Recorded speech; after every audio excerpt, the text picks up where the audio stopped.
infrastructure plague Dimapur government schools. Bill to give validity to family courts in Nagaland. Fire burns down garage at Chumukuduma. Nagaland records 3 new COVID-19 cases. Sri Lanka crisis. Opposition parties agree to form all-party government after president's resignation. News in details. Poor infrastructure plague Dimapur government schools. The Dimapur Naga Students Union President Mua Younger Jamir on Sunday said the pathetic condition of the infrastructure of government schools was one of their primary observations during the inspection of 37 schools in Dimapur, which included primary, middle and high school.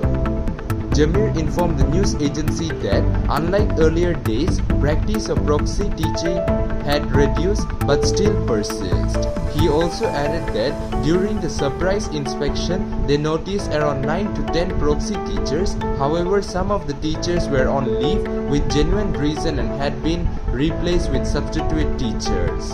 Bill to give validity to family courts in Nagaland. The absence of a mandatory central government notification has put a question mark on the jurisdiction of the family courts set up to secure a speedy settlement of marriage-related disputes in 2 states.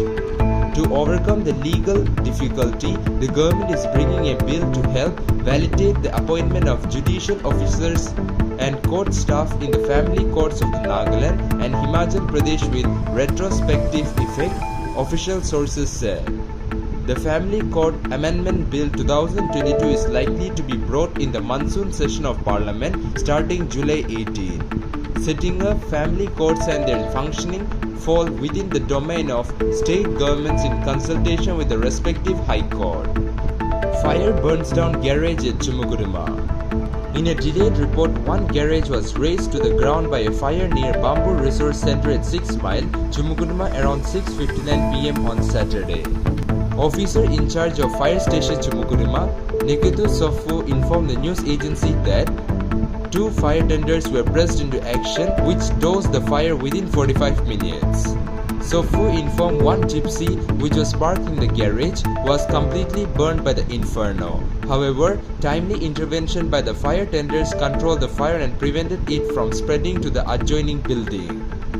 The officer in charge also informed that the loss of properties was estimated to be around 8 lakh. The cause of fire was suspected to be an electric short circuit, he said, and added that no casualty was reported. Nagaland records 3 new COVID-19 cases. Nagaland recorded 3 new COVID-19 positive cases on Sunday, but no deaths and recoveries were registered on the day.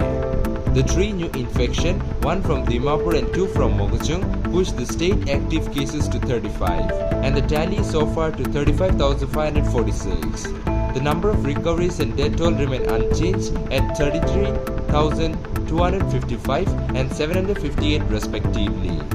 Sri Lanka crisis. Opposition parties agreed to form all-party government after president resignation. The High Commission would like to categorically deny speculative reports in section of media and social media about India sending her troops to Sri Lanka. These reports and such views are also not in keeping with the position of Government of India.